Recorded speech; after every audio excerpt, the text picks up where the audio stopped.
Interested in learning about wine, but not sure where to start? You're in the right place. Welcome to the Cork and Fizz Guide to Wine podcast. I'm your host, Haley Bowman, and I'm so glad you're here. I'm a wine enthusiast turned wine educator and founder of the Seattle-based wine tasting business, Cork and Fizz. It is my goal to build your confidence in wine by making it approachable and lots of fun. You can expect to learn everything from how to describe your favorite wine to what to pair with dinner tonight, and so much more. Whether you're a casual wine sipper or a total cork dork like myself, this podcast is for you. So grab yourself a glass and let's dive in.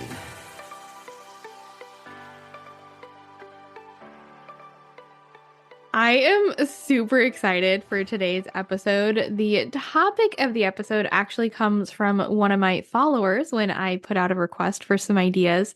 She also happens to be one of my Cork crew members. So shout out to you, Donna. This was an amazing topic idea. I had so much fun doing the research, and I definitely could see having a part 2 coming up sometime soon. But we are going to be talking about 4 up-and-coming wine regions. And I'm really excited to talk about these. Now, keep in mind, these aren't regions that are like necessarily new in making wine. They're just gaining in popularity or doing, some exciting things as of recently that we want to have an eye on them here in the wine world. And just as a reminder, you do not have to be a Cork crew member to give me a topic idea. You don't have to wait for me to ask. You are always welcome to send me any ideas that you have that you'd like me to talk about on the podcast here.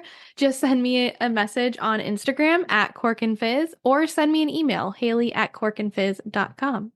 All right, let's dive into these 4 regions. We're going to start off with Armenia. And the interesting thing here, so with each of these regions, what we're going to talk about, I'm going to cover the history. I'm going to cover why it's kind of up and coming. We're going to go into the terroir. Remember, that's just a fancy word for like the place, the geography, the weather. And then we'll talk about styles of wine and some producers to look out for. So, like I said, with region number 1, Armenia, what's really interesting is Armenia is basically the opposite of a new wine region. So remember, these are up and coming, but not necessarily totally new. Evidence of winemaking dates back at least 6,000 years in Armenia. There's actually a biblical reference in which Noah planted vineyards in the Arat Valley after his ark arrived at Mount Arat and the floods receded. This country is home to the world's oldest known winery, the Arani 1 Cave, which that will sound familiar because it's actually one of the grapes as well, Arani Noir. But this cave is the oldest excavated. I keep wanting to say evacuated. I'm like, that's not the right word. The oldest excavated winemaking facility in the world. It spans several chambers and contains fermentation vats, a wine press, shards of ancient pottery, and more.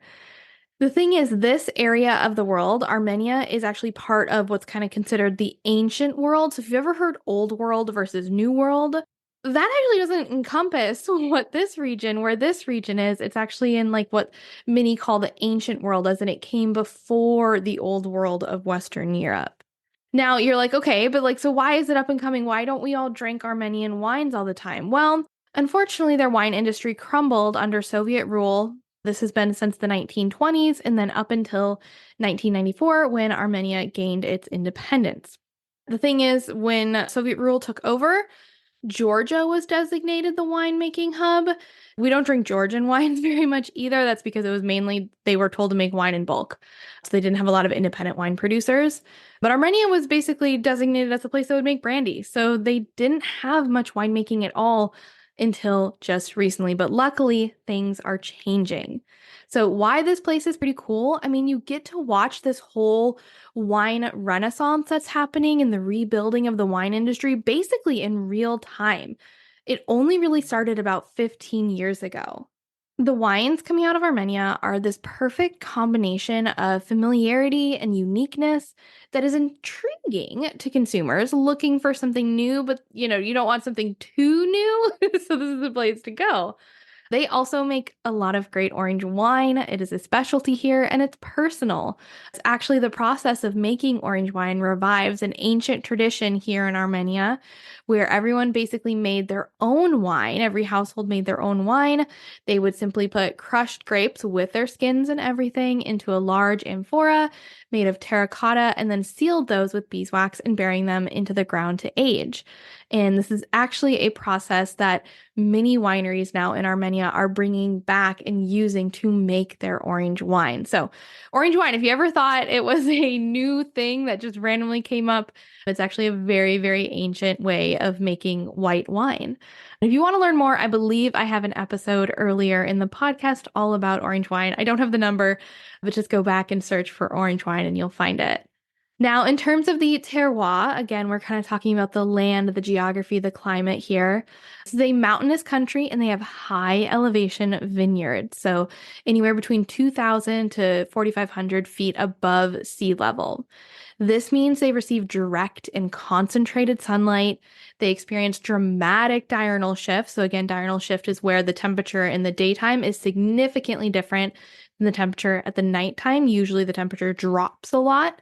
And what this does is it extends the ripening period because those grapes can ripen during the day, but then they lock in flavor and acidity at night and get to kind of chill out. And so it doesn't go too fast. It's like run forward a little bit, pause, run forward a little bit, pause, right? So that diurnal shift lets the ripening period go longer, which lets us develop more flavors. So these fruit, they develop thicker skins and concentrated flavors. Plus, from those thicker skins, they get strong tannins that are perfect for age-worthy wines. Another special thing about the terroir here in Armenia, they have volcanic soil. And honestly, I feel like it's like all the rage right now. So this is definitely one of those reasons why it could be up and coming. Everyone is loving volcanic wines. But you also see some areas of limestone and clay in the southern part of the country. When it comes to the volcanic soil, it's good drainage. It encourages those grapevines to extend the roots deep into the earth, and then it tends to result in a lot of minerality in the wine. If you ever had a wine from Etna in Italy, this is also a wine made from volcanic soil. Now, for the limestone soil, like I said, there's limestone and clay in the southern part. That limestone soil retains moisture in dry weather, so it makes it really well suited for climatic shifts in case there are some dry spells when they are growing the grapes. So, talking about styles of wine here, there are lots of indigenous grape varieties, which I love. So, indigenous just meaning grapes that are local to that area versus kind of the more popular international varieties. And here they make red, white, sparkling, sweet, orange, obviously, as well. In terms of some of those indigenous grape varieties, there's Voskat. This means golden berry, and it's similar-ish to Chardonnay. Again, for the Chardonnay haters, I don't want it to turn you away from that, but it's pretty cool. It can create both a barrel fermented or non-barrel fermented, so kind of think the oaked versus unoaked. Has similar kind of golden apple and a little bit of like honey notes to it, but not sweet. Keep that in mind. Honey is an aroma, not necessarily a sweetness. And then you have Areni Noir. Hopefully I'm saying that right. It's Areni Noir. This is one that I've actually had. This is one of the only Armenian wine varieties that I've had, but it's very fresh and juicy. It can also be made a little bit more bolder and something that's age-worthy, but a lot of people equate this similar to a Pinot Noir. There's also Tozot. It is Tozot. And this is similar, if it's made really well, it can be similar to a Beaujolais, which is made from Gamay. And then there's also Kangun, which I did not find anything on that to tell you about. But hey, if you find it, you should try it. In terms of techniques that they use here for their wine, again, you see that amphora aging coming up. Those are those big terracotta pots. And then also they have this practice of Kakani, and this is a careful drying of grape bunches hung on ropes. And so you'll see this in a lot of different areas of the world of drying grapes, but I've never heard of drying them hung from ropes. I usually hear about them like in Chianti, they do it like where they dry them out on straw mats. And I'm trying to think of other areas too where it's typically like drawn out when they're all set aside, not hung, which is kind of cool. Just a quick reminder, if you are not on my mailing list yet, what are you waiting for? I would love for you to join. When you do, you'll get a free shopping guide that has 15 of my favorite wines under $15. Head to corkandfizz.com, scroll down to the bottom, and there'll be a little section where you can join the mailing list. I send out a weekly newsletter filled with wine tips, recommendations, special offers, and so much more. Now, let's get back to the show. Now, in terms of producers to look out for when I was doing my research, one thing that came up with that was actually pretty cool for all my American listeners. Storica Wines is actually an importer of Armenian wine that you can actually buy the wine from as well online. This was founded by Zach Armen, a second generation Armenian American, in 2018. And so he imports a lot of these wines to the US and has bottles available on his website. So it's Storica, STORICA.com. I'll also include that link in the show notes so you can try these out. For Canadian listeners, as I know that it's also a decent bunch of you listening, I found this importer called Kindoun. It is KINEDOUN. They are an importer bringing Armenian wine to SAQ and LCBO stores. Hopefully you know what I'm talking about because I'm not as familiar with these things. So definitely ask at your local LCBO and then also at your local wine shops and see if they can bring in some of these Armenian wines. But in terms of producers, so those were just people bringing in the wine. Some producers, so you have Van Ardi, it's VAN space ARDI. This is found on Storica. This is Armenia's first post-Soviet boutique winery. They're located in Aragonston, a historic winemaking region in the foothills of Mount Aragat. It's an organic winery. It's founded by a man named Vausan Moridian. They make a lot of varietal Areni, so that Areni Noir, and then they also make complex red blends made with the indigenous red grapes. Another winery to look out for, Trinity Canyon Vineyards. This winery came up when I was looking up orange wines in Armenia. So this place uses the traditional method for making that orange wine. I believe it's called their ancestors' orange wine. Then we have Zora Wines. This is actually one of the only Armenian wines I've had. I found it at a local wine shop here in Seattle. I think I might still have one somewhere in offsite storage that I'm aging to see what happens with it. But it's from a guy who decided he wanted to work in wine, and he was planning on buying a vineyard in Tuscany, but he changed his mind in favor of heading to his ancestral roots in Armenia when he realized he could make wine there. So together with his wife, they embarked on a journey to restore traditional viticulture values and just make really great wine in a magical place. So definitely recommend. I think I've had their white and a taste of their red. Like I said, I think that the full red bottle, I must have had a taste at the wine shop probably, but that full bottle is in storage, I really hope. And now I'm like, oh, I got to go check it out and see if it's still there because it'd be so good. And then the last one that's coming up is Kush. This is KEUSH. So it's founded in 2013 by Vahe Kushgerian. I hope I'm saying that right. Kush is the first traditional method sparkling wine. Oh God, when I read that, I was like, I need to find this wine. Don't mind me buying like a case of wine from Storica because I want to try every Armenian wine they have. But it's a traditional method sparkling wine, meaning it's made in the same technique as champagne, but it's made from the indigenous Armenian grape varieties. And they also make these at more than the grapes are grown. I shouldn't say they make, well, they might make the wines, but the grapes are grown at 5,000 feet above sea level. These are some of the highest vineyards in Armenia and among the highest vineyards in the world to produce this traditional method sparkling wine. So highly recommend all those. I'll try to do my best to list all of them in the show notes as well, so it's easy to kind of come back and look for those. But that is our first kind of up and coming region to keep an eye on would be Armenia. Now, region number 2, we are going to surprise a lot of you. I kind of wish I could see your face when I say what region number 2 is, but obviously you're listening to this and that'd be creepy if I was watching you. So let's not imagine that anymore. But region number 2 is New Jersey. Yeah, they're making wine in New Jersey. And hold on. I know what you're thinking. You're like, wow, what's the quality of wine there? That's what a lot of people say until they try the wine. So this is one that's on my bucket list to now try and find because I've heard such really great things. But okay, let me tell you about it. So fun fact, New Jersey's winemaking history actually started back in the mid 1700s. Great Britain's, and this was obviously when it was still a colony, Great Britain's Royal Society offered $200 to any colonist who could produce a red or white wine of acceptable quality. Essentially, like, they couldn't tell the difference between that wine and like a wine they'd bring in from France. So the thing is, they actually offered $100 first, but no one took them up on that. So when they offered $200, two guys, William Alexander, most common name ever, I think, of that time, and Edward Antle, both succeeded in their efforts and won the $200. So they started making wine mid 1700s. There was also a representative of a champagne house, Champagne, France, of course, we're talking about, that established his own vineyards in New Jersey at one point as well. Of course, we have Prohibition for the most part to blame for New Jersey being late to the modern winemaking game. There was actually a law that limited the number of wineries allowed to exist in the state. This law, I did a little digging and I found it was only one winery license allowed for every 1 million state residents.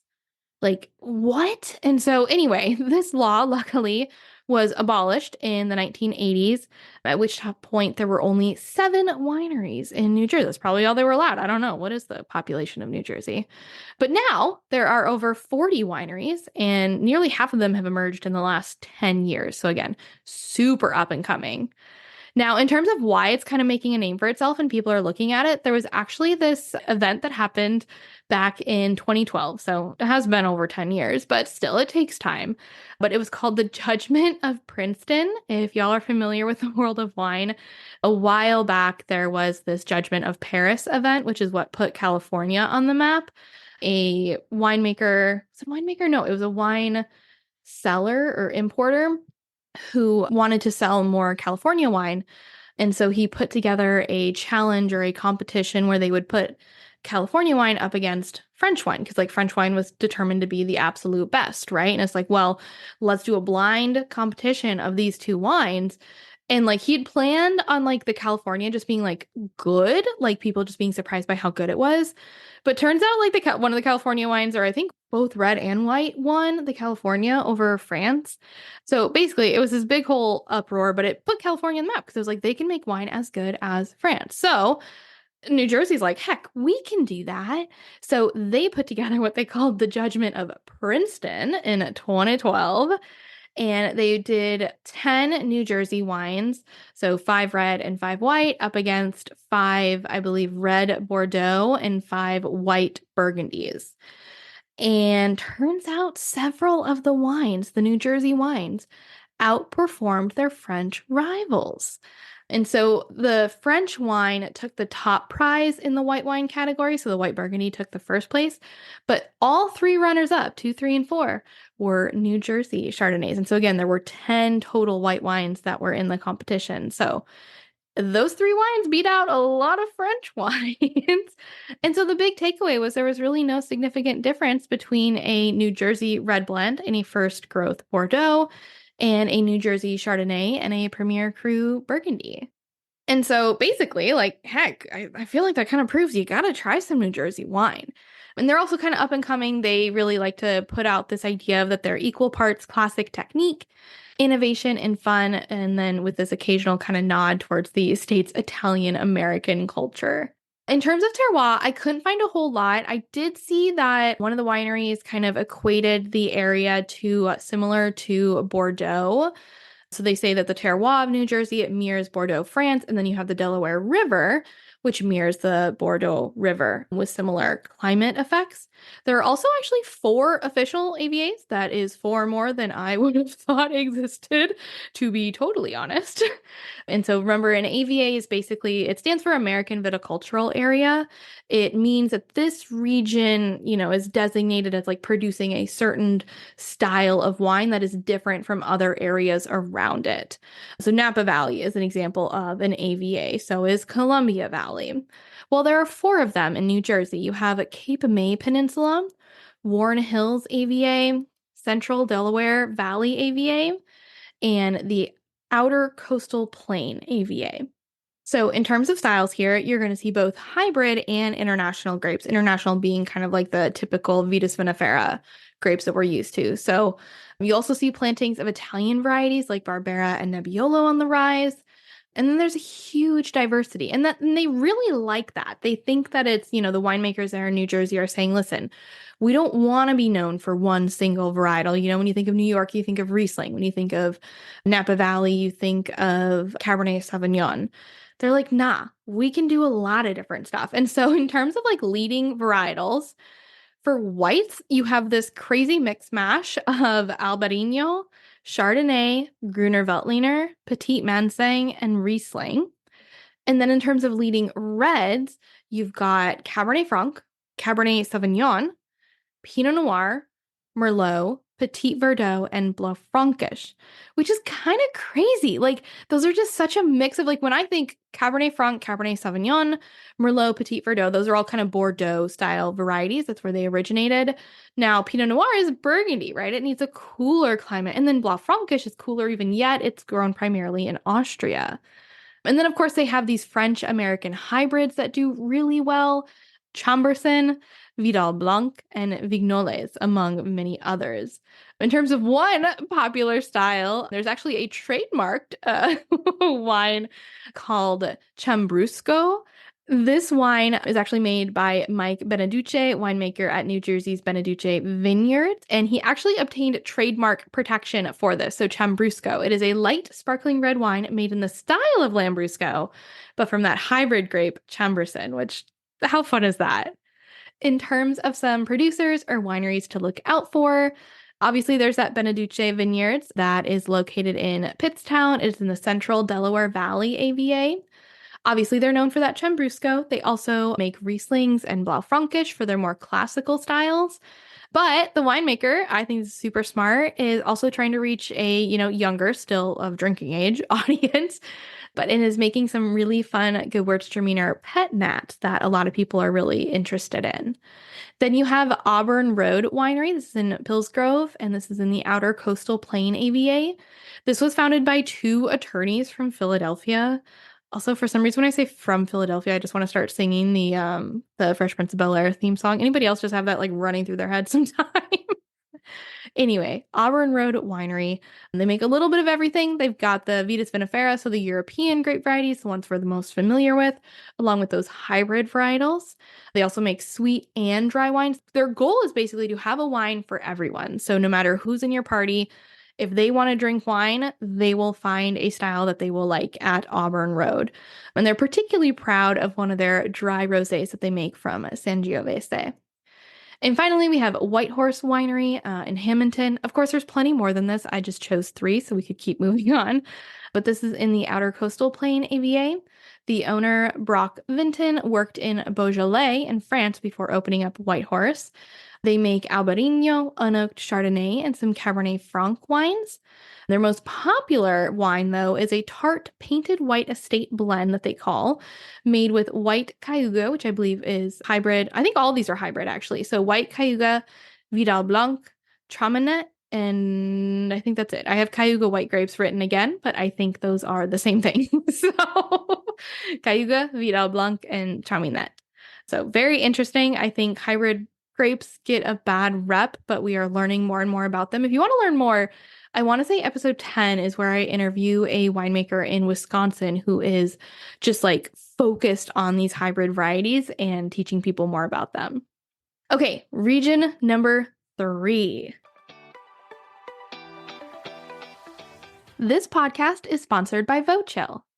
When you're enjoying a glass of wine, temperature matters, and you don't need to be a wine expert to know this. You know this the minute you realize you forgot to put the bottle of wine in the fridge, and now you're stuck with lukewarm Sauvignon Blanc that is the opposite of refreshing. You know adding ice cubes will just water the wine down, but it seems like it's your only option. Not anymore. I want to introduce you to one of my favorite wine gadgets, Vochill. This gadget is as simple as it is elegant. It will keep wine perfectly chilled in your own wine glass. No more clunky metal or plastic tumblers or ice in your wine. While this gadget is an absolute must during the summer months, I don't enjoy wine without it from June to September. It's also incredibly useful for those days when you're craving a glass of white or rosé, but you don't want to wait for the bottle to chill in the fridge. Vochill offers a stemmed and stemless chiller in multiple colors, so you're bound to find one that's perfect for you. They also make the perfect gift. I should know. I got one for my mom at Christmas a couple years ago, and she loves it. Head to vochill.com, that's VOCHILL.com, to get your perfect wine chiller, and don't forget to use code CORKANDFIZZ for 15% off your order. This podcast is sponsored by the Cork Crew Virtual Wine Club. Interested in trying new wines, but not sure where to start?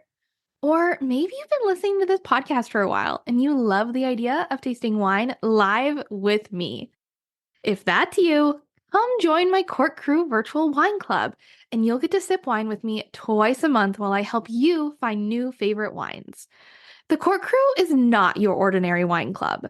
This is a community of people who are passionate about exploring new flavors, learning about different wine styles, and having fun along the way. And the best part about this club, purchasing the wine is completely optional. Plus, all events are recorded, and you have access to the full library of recordings as a Cork Crew member, so you can always catch up if you can't make it live. Oh, and did I mention it's virtual, which means you get to do all of this from the comfort of your sofa in your PJs. No need to worry about driving in crappy traffic, finding a designated driver, or spending an arm and a leg on a taxi. Want to give it a try without the commitment? You're in luck. Right now, I'm offering a free class pass to anybody who wants to try out the Cork Crew Virtual Wine Tasting Club. With this pass, you'll be able to join a Cork Crew event of your choosing. No strings attached. I don't need your credit card. I don't need you to sign up for anything. You'll be my guest.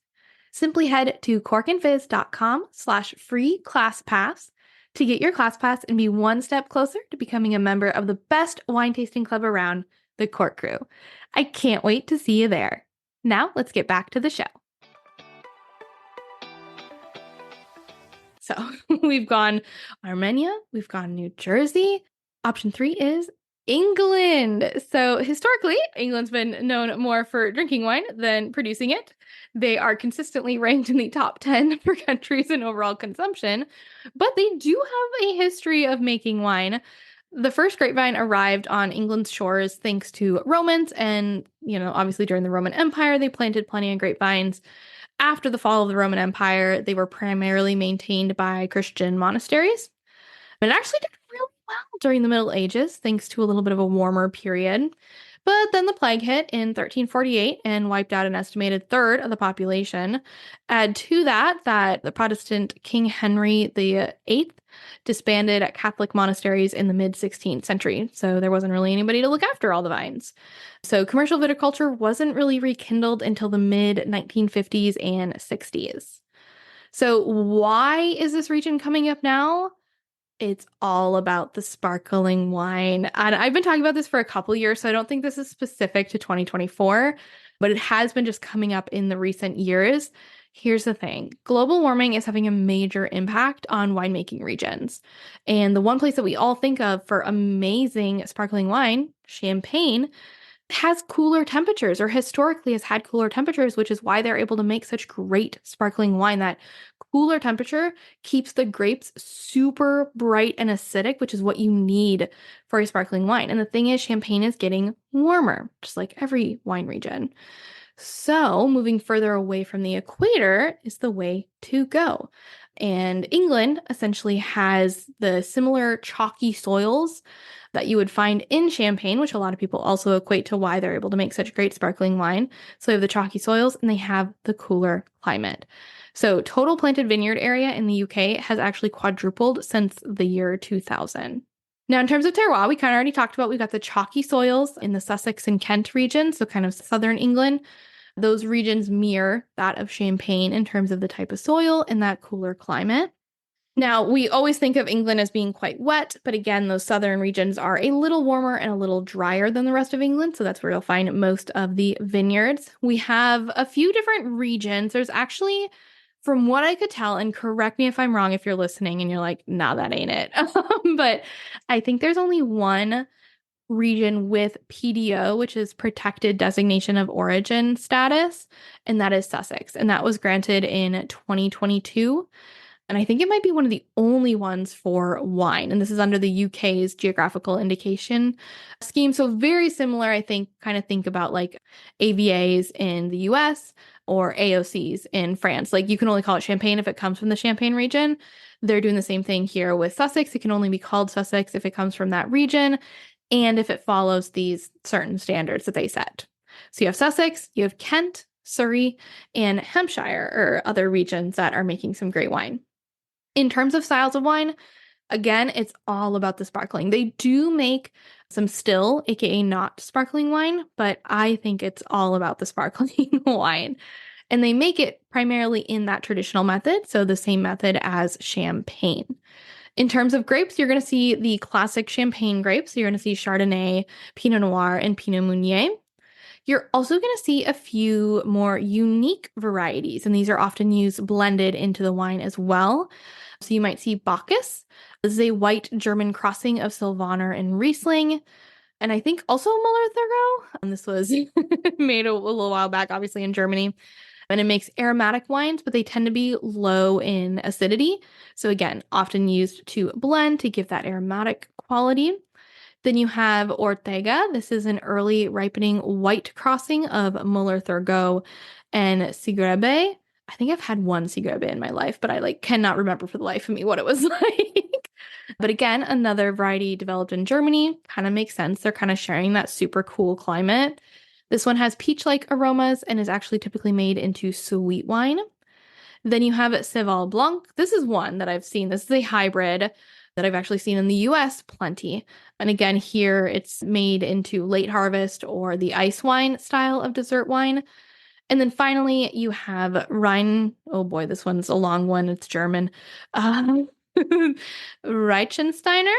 This is the fifth most planted variety in England. It's high acid and it's used a lot in the sparkling wines. Okay, in terms of producers to look out for, I have 5 of them listed here. So you have Hattingley Valley. This is in Hampshire. This is founded in 2008. And again, it was, this belief of those chalky soils and the climate was perfectly suited for sparkling wine. This winery is led by winemaker Emma Rice, but it was founded by Simon and Nicolo Robinson. But the thing is, Hattingley sparkling wines they're all made in the traditional method, and they're really leading the charge for English sparkling wine. Then you have Pommery. This is also in Hampshire. This is the famous champagne house that actually crossed the channel to start producing their own English sparkling wine, which I'm sure they're not the only ones by any means, and there will be more happening soon. We also have Ridgeview. So this is in Sussex, and this is a winery that was established in 1995 by Mike and Christine Roberts. And this is actually the only non-champagne house to ever win the Decanter Award for Best Sparkling Wine in the world. So must be pretty damn good. Then you have Hush Heath. This is in Kent. They actually created the bespoke laboratory. It's allowed them to be more experimental, agile, and develop enormously. So I'm really curious to see kind of what comes out. Any winery that's willing to experiment a little bit, I think they can produce some really, really fun things. And finally, the last one is Gusborne. This winery is focused on just the classic grape varieties of champagne. So you have Chardonnay, Pinot Noir, and Pinot Meunier. But one difference, they only make vintage wines. If you remember, sparkling wine a lot of times is called non-vintage because it's a mix of wines from different years. This place is only making vintage wine, so they only use the wines from each single year. Okay, our final up-and-coming region that we're going to talk about is Elim, South Africa. And yes, I did watch a funny YouTube video to find out how to pronounce Elim because I had no idea. It's just Elim, but I felt like there were so many ways I could say that. So it's Elim, South Africa. History here. This region was launched by German missionaries who settled in the region in the 19th century. Now, the reason why South African wine isn't super popular, especially for Americans at least, I'm not sure what this is like in other countries, but South Africa kind of got known for this Pinotage wine that they make. And it can be really beautiful, but the problem is that what we got a lot in America, these low-cost, low-quality versions that tasted a bit like burnt rubber. So it literally put a bad taste in people's mouths. So they kind of turned away from South African wine. And then add to that the challenging politics, mainly thanks to apartheid, that affected sales of wine to the US and other countries. And this meant that South African wine struggled in international markets. But again, luckily, a lot of this is changing. So This is up and coming because there are buyers that are tapped into the wine industry. They're becoming increasingly aware of the quality and value-driven wines coming out of South Africa. And as this appeal grows, wine buyers actually exploring beyond some of the well-known South African regions like Stellenbosch to find out what else there is. And people have this desire to just explore beyond what is deemed the most popular or the most common. And I gotta say, I love it. Like, even just the fact that Donna, that you asked for this podcast, this like, I want to hear about up and coming regions that people don't know about. I think that is super cool. It's like the best thing about wine because there's always new things happening. So in terms of the terroir here, Elim is right on the southern coast. It is located at the southernmost tip of the Western Cape. It is hugged by two oceans and it falls within the Agulhas district along the Cape South coast. This is a very interesting geographical location. It's resulted in it becoming one of the most closely watched wine producing regions in the world today. They have a cool maritime climate. They've got a perpetual wind coming off the sea. They also have high light intensity and very old soil compositions. In terms of the styles of wine that you're going to find here, that cool climate, the granite shale soil results in these white wines with high acidity, lots of tension, and zippiness. And they're primarily Sauvignon Blanc and Semillon. They do also produce some red varieties here, including Shiraz, Pinot Noir, Cabernet Sauvignon, and a bit of Merlot. And a reminder again, Shiraz is just the same thing as Syrah, but the Shiraz is what that's typically called in Australia and also, oddly enough, commonly in South Africa. Okay, producers to look out for here. We have Trizanne, Trizanne, Trizanne Signature Wines. This is a female founder, which is always very cool. And she really wanted to focus on cooler climates of South Africa's wine region. So this includes Elim. And I did find that her wines are imported into the US by Vine Street Imports, which oddly enough is an import company out of New Jersey. So a little fun connection there. So definitely ask your local wine shop if they can get this wine in so you can give it a try. She had a lot of really cool bottles. There's also Land's End, which is really funny because I still can't say it without thinking about it. I grew up in a small town in Wisconsin where this clothing company called Land's End had their headquarters. And it was like what the town was known for and like why people would move to my town was to work at Land's End. And so I hear Land's End and I automatically think of this company, not a winery. But it makes a lot of sense of like why they would also call themselves Land's End. Like it's literally like the southernmost tip of South Africa. So that one makes way more sense than the clothing company. But this winery, they make a lot of wines in the most non-interventionist manner. So basically just trying to let the wine speak for itself. The resulting wines have this austere quality to them that really reflects the landscape. They have these deep, rich flavors and a hint of minerality. And then finally, another one that I saw was Black Oyster Catcher, another fun name. As a family-run wine farm at the cool southernmost tip of Africa, they offer crisp yet elegant, fruity flavors, all formed by that cool coastal wind and the unique Elim soil. Okay, those were your 4 up-and-coming wine regions to keep an eye out for. So we talked about Armenia, New Jersey, England, and Elim, South Africa.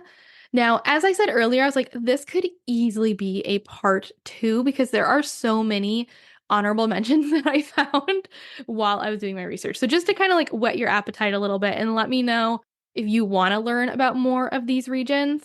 Some of the honorable mentions that I thought about including, but I just didn't want to make the episode too long.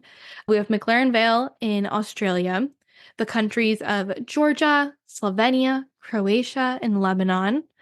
You have Crete in Greece, Hokkaido in Japan, Texas Hill Country, Uruguay, Lazio, Italy, and the Okanagan Valley in Canada. So if you want to learn about any of those regions or you want me to dive deeper into any of the regions that I mentioned today, let me know. I am happy to talk about whatever you want to listen to. So send me a message on Instagram at corkandfizz or send me an email, haley@corkandfizz.com.